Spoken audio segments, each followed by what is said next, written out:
আসসালামু আলাইকুম, কেমন আছেন সবাই? আলহামদুলিল্লাহ আমি ভালো আছি। তো আজকে অনেক মজাদার দুটা রেসিপি তৈরি করব, তাও আবার লাউ দিয়ে। আর লাউ বরাবরই একটা ঠান্ডা তরকারি। আর সে সবাই পছন্দ করেন, কম বেশি মানুষ। তো আজকে আমি একটা লাউ নিয়ে আসছি, একটা দিয়ে দুটা রেসিপি করব। তো লাউটাকে আগে ছিলে নিচ্ছি ভালো করে। আরও ছোট লাউ, আরও কচি লাউ দরকার ছিল, যেহেতু বাজার থেকে নিয়ে আসছি, এত কচি লাউ খুঁজে পাই নাই। নিচের গাছের হলে হয়তো একটা কথা ছিল। তো লাউটাকে একদম ছোট ছোট টুকরা করে কেটে নিব।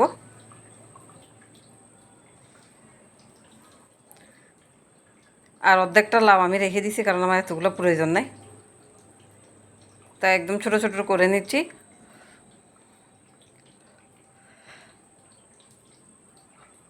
আরগুলো একটু বড় বড় আকৃতির করতেছি। আমি লাউ দিয়ে ডাল রান্না করব, আর একটা হচ্ছে লাউ পাকুড়া তৈরি করব, মানে লাউয়ের বেগুনি, যেটা আমি বলতেছি আর কি। আমার ভাষায় হচ্ছে লাউর বেগুনি, বেগুনি তৈরি করব। তো আমি এখানে বেছে দুইটা দুইভাবে তরকারিটা আমি ধুয়ে নিলাম। তারপর হচ্ছে এখানে মরিচ আর হচ্ছে রসুন, তারপরে হচ্ছে পেঁয়াজ, সব কিছু আমি কুজ্জার মধ্যে নিয়ে নিব। এটাকে আমি থেতো করে নিব, কারণ থেতো করা জিনিসের স্বাদই আলাদা।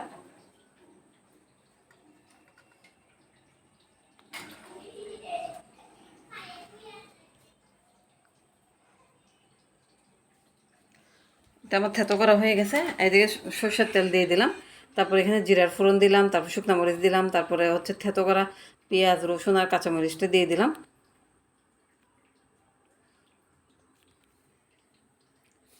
এখানে আমি একটা ম্যাগি মশলা ইউজ করলাম, যেহেতু আমি সবজি রান্না করতেছি। এটা একদম নতুন একটা রেসিপি তৈরি করলাম। লাউ দিয়ে ডাল তো সবাই খায়, তবে আমি যেভাবে রান্না করতেছি এটা হয়তো কম লোকেরাই খায়। আর আমার কাছে খুবই ভালো লাগছে রান্না করে।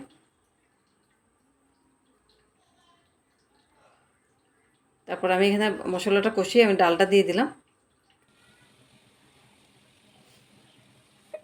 ডালটাকে অনেকক্ষণ কষাই নিব। তারপরে এখানে আমি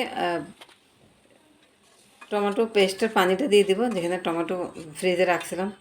পানিটা দিয়ে ডালটাকে একটু সিদ্ধ করে নিব। তারপরে এখানে আমি লাউটা দিয়ে দিলাম। তারপর লাউ দিয়ে ভালো করে এটাকে আমি আবার কষিয়ে নেব।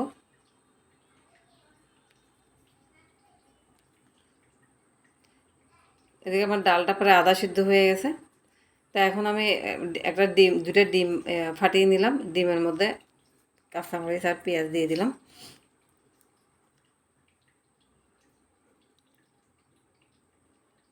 হাত দিয়ে এটাকে আমি মেখে নিব। চামচ ব্যবহার করতে পারতাম, কিন্তু অনেক সময় হাতের কাজই অনেক ভালো লাগে। সবসময় চামচ ফর্মালিটি এসব ভালো লাগে না। আমাদের মা দাদিরা রান্না করতো, তো তারা তখন চামচ ব্যবহার করতো না, হাতে সব কিছু রান্না করতো এবং খাবারটা অনেক সুস্বাদু হতো। তারপর আমি ফ্রাই প্যান বসাই দিলাম চুলার মধ্যে, তরকারিটা নামিয়ে রেখে আর ডিমটা ভেজে নিলাম।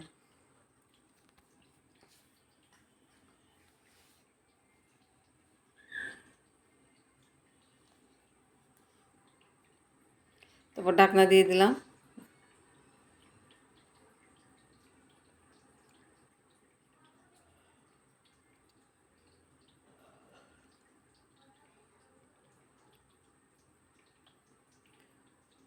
চাইছিলাম দুটা ডিম তৈরি করবো, কিন্তু দুটা ডিম হয় নাই, একটা ডিমই হয়ে গেল। তারপর ডিমটা কেটে নিব।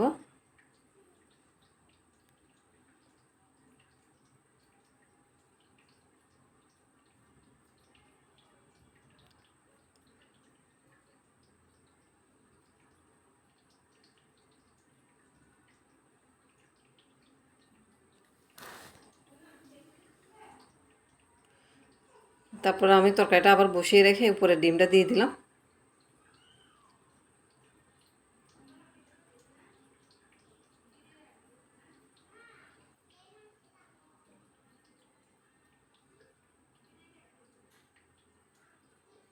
এই ধরনের তরকারি অনেক সুস্বাদু হয়েছে। আমি প্রথমবার রান্না করলাম ডাল দিয়ে, ডিম দিয়ে, লাউ দিয়ে, অনেক মজা। আপনারা অবশ্যই একবার ট্রাই করবেন। আমার কাছে কিন্তু খুবই ভালো লাগছে। তারপরে এটা একটু উতরালে আমি তরকারিটা নামিয়ে ফেলবো। লবণটা চেখে দেখলাম।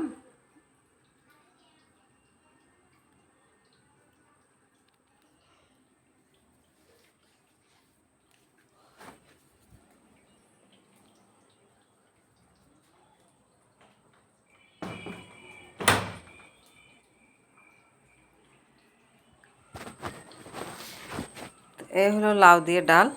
তারপর এদিকে আমি বেসন গুলিয়ে নিলাম। বেসন গুলিয়ে লাউগুলা বেসনের মধ্যে চুবিয়ে চুবিয়ে আমি বেগুনি তৈরি করতেছি। এটার নাম তো আমি দিতে পারতেছি না, তাই লাউর বেগুনি।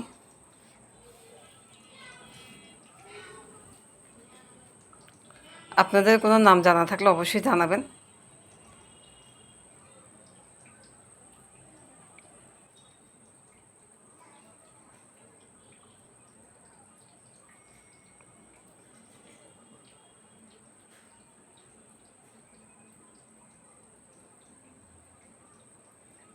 তারপরে আমি লাউটাকে একটু উল্টে দিব, আর আগুনের তাপটা বাড়িয়ে দিয়ে লাউটাকে উল্টেই দিচ্ছি, কারণ যেহেতু ওটা লাউ হালকা একটু ভাবে সিদ্ধ করে নিলে নেওয়া যাইতো, কিন্তু আমি সেটা আর করি না, আমি ডাইরেক্ট বসিয়ে দিছি। কিন্তু আপনারা যদি ট্রাই করেন একটু ভাপ দিয়ে সিদ্ধ করে নেবেন, তাহলে তাড়াতাড়ি হয়ে যাবে। এখন এটাতে আমার সময় লাগতেছে, আগুনের আঁচ কমিয়ে দিয়ে আমি অল্প আছে আমি এটা রান্না করতেছি।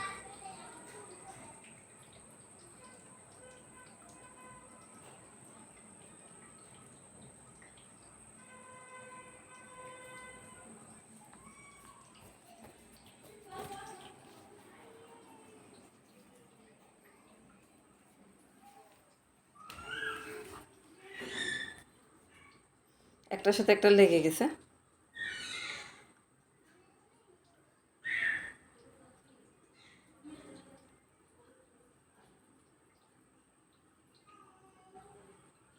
তো আমি দেখলাম যে লাউটা সিদ্ধ হয়েছে কিনা, দেখি যে লাউটা অনেক সুন্দরভাবে সিদ্ধ হয়েছে। তো এই আমার তো বেগুনিটা, লাউর বেগুনিটা হয়ে গেছে, আমি এটা এখন নামিয়ে রাখবো। তো আজকের হলো সেই সুস্বাদু দুটো লাউয়ের রেসিপি, অবশ্যই ট্রাই করবেন। আজকের ভিডিওটা পর্যন্ত। আল্লাহ হাফিজ, বাই বাই, টাটা।